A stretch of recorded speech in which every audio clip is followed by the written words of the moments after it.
കൂട്ടുകാർക്ക് നല്ലൊരു രാത്രി ആശംസിച്ചുകൊണ്ട് മാമ്പഴത്തിന്റെ പുതിയ വീഡിയോയിലേക്ക് സ്വാഗതം. നമുക്ക് നേരെ ഗീതുവിന്റെ ഗോവിന്ദിന്റെ നാളത്തെ നല്ലൊരു പ്രൊമോ വിശേഷം കണ്ടാലോ. അങ്ങനെ ഇന്ന് നമ്മൾ കണ്ടു ഗോവിന്ദ് നല്ല ഫിറ്റായി കഴിഞ്ഞിട്ട് ഗോവിന്ദന് സ്റ്റെപ്പ് പോലും കയറാൻ പറ്റുന്നില്ല. അവസാനം ഗീതു ഒരു വിധത്തില് സ്റ്റെപ്പൊക്കെ കയറ്റി മുകളിലേക്ക് കൊണ്ടുവരുവാണ്. അങ്ങനെ ഇവരുടെ രണ്ടുപേരുടെ ഒച്ചപ്പാടും ബഹളവും ഒക്കെ ആയിട്ടാണ് രേഖയും നെഞ്ചും ഒക്കെ വന്ന് നോക്കിക്കഴിഞ്ഞപ്പം ഗീതു ഗോവിന്ദനെ താങ്ങി പിടിച്ചുകൊണ്ട് വരുന്ന കാഴ്ചയാണ് കണ്ടത്. പെട്ടെന്ന് ടെഞ്ചു വന്നിട്ട് പറഞ്ഞു, ഞാൻ പിടിക്കാൻ ഗീതു എന്ന് പറയാം. വേണ്ട വേണ്ട, ഞാൻ പിടിച്ചോളാന്ന് പറയാണ്. ഈ സമയത്ത് രേഖ പറഞ്ഞു, ദൈവമേ ഇങ്ങനെ ഗോവിന്ദനെ കുടിക്കുമോ, ഞാൻ ആദ്യമായിട്ടുള്ള ഇങ്ങനെ കുടിച്ചിട്ട് കാണുന്നേന്ന് പറയാ.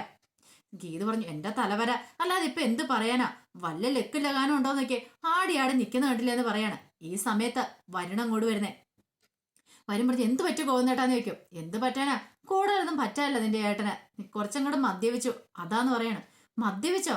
അതാ നീ കേട്ടിട്ടില്ല എതിരായിട്ട്? ഓ, അപ്പൊ ഇനി മദ്യപാനം എന്ന് പറഞ്ഞാൽ നിനക്ക് അറിയില്ലായിരിക്കും അല്ലേ വരണേന്ന് ചോദിക്കാം. അതിനിപ്പം ഗീതു എന്നോട് എന്തിനാ ദേഷ്യപ്പെടുന്നേ? ഞാൻ ഗോവിന്ദേട്ടൻ മദ്യപിച്ചതിനെ കുറിച്ചല്ലേ ചോദിച്ചോളൂ. കേട്ടപ്പോ ഗീതു പറഞ്ഞു, അതെ കണ്ടില്ലേ എങ്ങനെയാ നിക്കണം എന്നുള്ള കാര്യം. പെട്ടെന്ന് ഗോവിന്ദൻ പറഞ്ഞതേ, ആരും കൂടുതൽ എന്നെ ഭരിക്കാനൊന്നും പോണ്ട. അതെ ഞാൻ ഇത്ര മദ്യപിച്ചെന്ന് ഓർത്തോണ്ട് ഇപ്പോൾ ഒന്നും സംഭവിക്കാൻ പോകുന്നില്ലെന്ന് പറയാ. ഗീതു പറഞ്ഞു, ഒന്നും സംഭവിക്കാൻ പോകുന്നില്ല, നാളെ നേരം വെളുത്തോട്ടെ, എന്താ ഞാൻ കാണിച്ചു തരാന്ന് പറയാ. ഈ സമയം പറഞ്ഞു, ഓ ഇനിയിപ്പൊ നാളെ നേരം വെളുക്കുമ്പോ നീ എന്നെ കടികിനകത്ത് കയറ്റുമായിരിക്കും അല്ലേന്ന് ചോദിക്കുക. ഒന്നും മിണ്ടാതിരിക്കുക എന്ന് പറഞ്ഞിട്ട് ഗീത ദേഷ്യപ്പെടുവാണ്. പെട്ടെന്ന് ഗോവിന്ദൻ എന്ത് ചെയ്യണം, ആ കൈയൊക്കെ അങ്ങോട്ട് വിടിവിക്കുക ഗീതുവിന്റെ. അതെ എനിക്ക് തന്നെ നിൽക്കാനൊക്കെ അറിയാന്ന് പറഞ്ഞു. പിന്നെ നിൽക്കാൻ അറിയാൻ പോലും ഇത്രയുടെ സമയം ആ താഴേന്ന് മുകളിലേക്ക് കയറ്റിക്കണമെന്നപ്പോ അങ്ങനെയൊന്നും അല്ലായിരുന്നല്ലോ. എന്നിട്ടിപ്പം മോളി വന്നു കഴിഞ്ഞപ്പോഴത്തേനും കണ്ടോ സ്വഭാവം അങ്ങോട്ട് മാറിയെന്ന് പറയാം. നീ എന്നെ പിടിക്കുമൊന്നും വേണ്ടെന്ന് പറഞ്ഞൊരു കൈയൊക്കെ തട്ടിമാറ്റി ഗോവിന്ദൻ നേരെ നിൽക്കുക. പെട്ടെന്ന് ഗോവിന്ദൻ അങ്ങോട്ട് വീഴാൻ തുടങ്ങി. വരൻ ചാടി കയറി പിടിക്കുകയാണ്. എന്നിട്ട് പറഞ്ഞു, വേണ്ട വേണ്ട, എന്നെ ആരും പിടിക്കുമൊന്നും വേണ്ട, എനിക്ക് അതിന് മാത്രം വലിയ പൂസൊന്നും ഇല്ല. അതെ ഞാൻ ഇച്ചിരി മദ്യപിച്ചിട്ടുള്ളൂ, ആ സന്തോഷം കൊണ്ട് മദ്യപിച്ചാന്ന് പറയാം. ഗീത പറഞ്ഞു, അതങ്ങനെയാണല്ലോ, സന്തോഷം വന്നാലും സങ്കടം വന്നാലും നിനക്ക് മദ്യപിക്കാലോ. എനിക്കൊക്കെ അല്ലേ അത് പറ്റത്തില്ലാത്തുള്ളൂ. അല്ല നിന്നോട് ആരെങ്കിലും മദ്യപിക്കണമെന്ന് പറഞ്ഞോ? ഓ അപ്പൊ ഇനി അതിന്റെ ഒരു കുറവും കൂടെ ഉള്ളല്ലേ, എന്നാൽ നാളെ മുതലാട്ടെ ഞാനും കൂടെ കമ്പനി കൂടാന്ന് പറയാം. ഇത് കേട്ടപ്പം രഞ്ജു പറഞ്ഞു, അതെ ഇപ്പൊ ഗോവിന്ദനോട് പറഞ്ഞിട്ട് ഒരു കാര്യമില്ല, ഗോവിന്ദന്റെ തലയിലേക്കൊന്നും കയറത്തില്ല എന്ന് പറയാ. ഗോവിന്ദയുടെ നല്ല ഫിറ്റ് നിൽക്കുന്ന സമയം എന്ന് പറയാം. ഗീത പറഞ്ഞു, നല്ല ഫിറ്റ് ആണെങ്കിൽ ഫിറ്റ് ഇറക്കാനായിട്ട് എനിക്കറിയാം, ഇനി ഞാൻ കണ്ടു തല വഴി ഞാൻ വെള്ളം കോരി ഒഴിക്കൂന്ന് പറയാം. പെട്ടെന്ന് ഗോവിന്ദ് ചോദിച്ചു, നീ എന്നെ കുളിപ്പിക്കുമെന്ന് ചോദിക്കും. അതെ ഞാൻ കുളിപ്പിക്കും, എന്നാ വാ എന്നെ കുളിപ്പിക്കാൻ പറയണ. ഇത് കേട്ടപ്പം വരുണു, വേണ്ട വേണ്ട ഗോവിന്ദേട്ടാ വേണ്ടാന്ന് പറയണ. എന്താടാ? അതെ എന്റെ കാര്യത്തിൽ നീ കൂടുതൽ ഇടപെടാൻ പറയണ്ട, ഇതെന്റെ ഭാര്യ, ഞങ്ങൾ തമ്മിൽ പല പ്രശ്നങ്ങളും കാണും, നീ നിന്റെ മുറിയിൽ പോകാന്ന് നോക്കിയേ.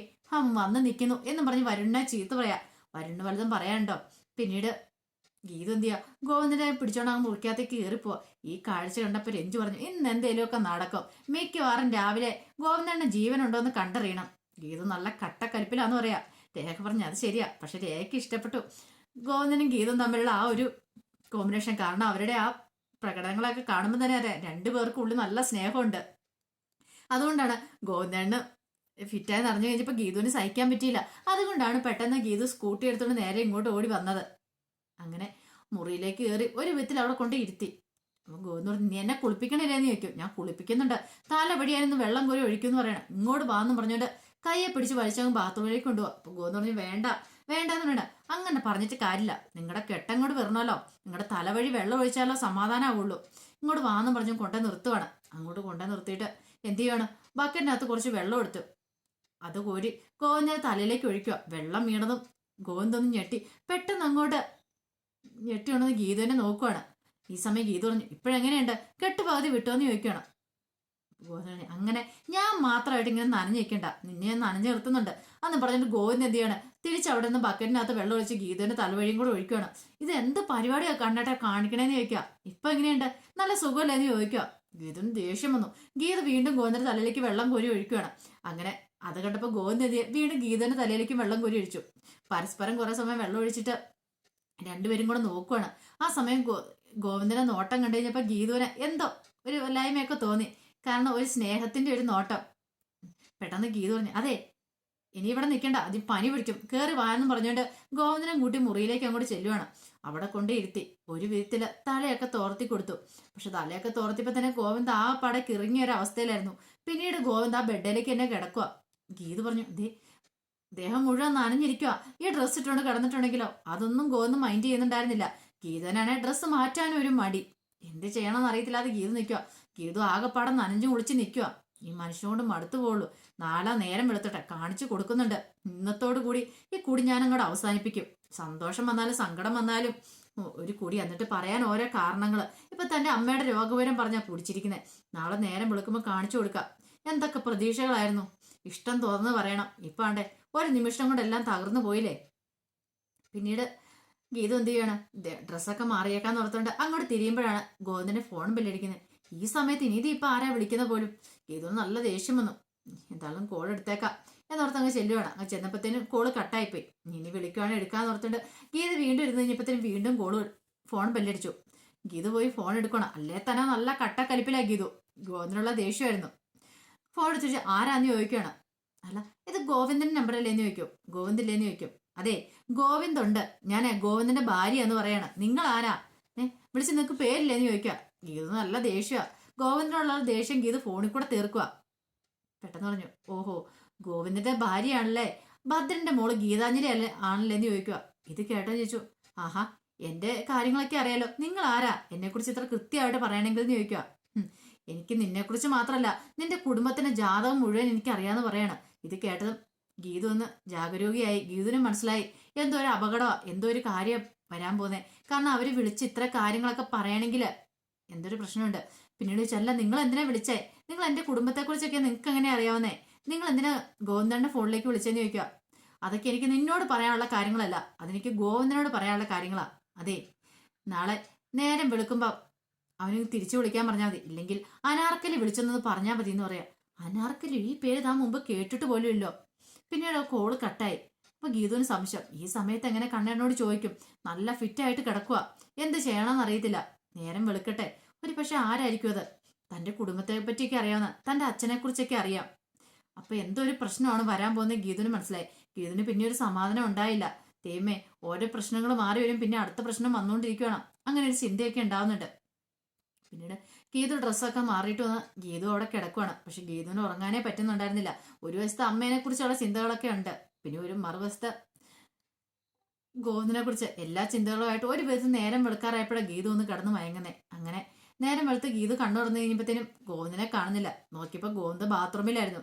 അങ്ങനെ ഗോവിന്ദൻ ബാത്റൂമിൽ നിന്ന് ഇറങ്ങിയപ്പോ ഗീതു ഇങ്ങനെ രൂക്ഷമായിട്ടൊന്നും ഒന്നിനെ നോക്കി. എന്നിട്ട് അങ്ങ് ചെന്നങ്ങോട്ട് ഇന്നലെ എന്തായിരുന്നു ചോദിക്കുകയാണ്. ഒന്ന് പറഞ്ഞ് എന്ത്, ഓഹോ അപ്പൊ ഒന്നും അറിയത്തില്ലല്ലേ എന്ന് ചോദിക്കുകയാണ്.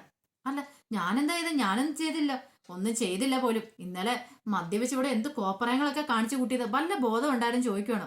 അല്ല, അത് പിന്നെ ഞാൻ ഇന്നലെ 2 പെക്ക്, പിന്നെ അയ്യപ്പേട്ടൻ നിർബന്ധിച്ചു കഴിഞ്ഞപ്പോ ഇനി അയ്യപ്പേട്ടന്റെ തലയിലേക്ക് കയറണ്ട. അതെ, എനിക്ക് മനസ്സിലായി, നല്ല ഫിറ്റ് ആയിരുന്നു. ഞാൻ അവിടെ ഹോസ്പിറ്റലാണെങ്കിൽ കാത്തു കെട്ടിയിരിക്കുക.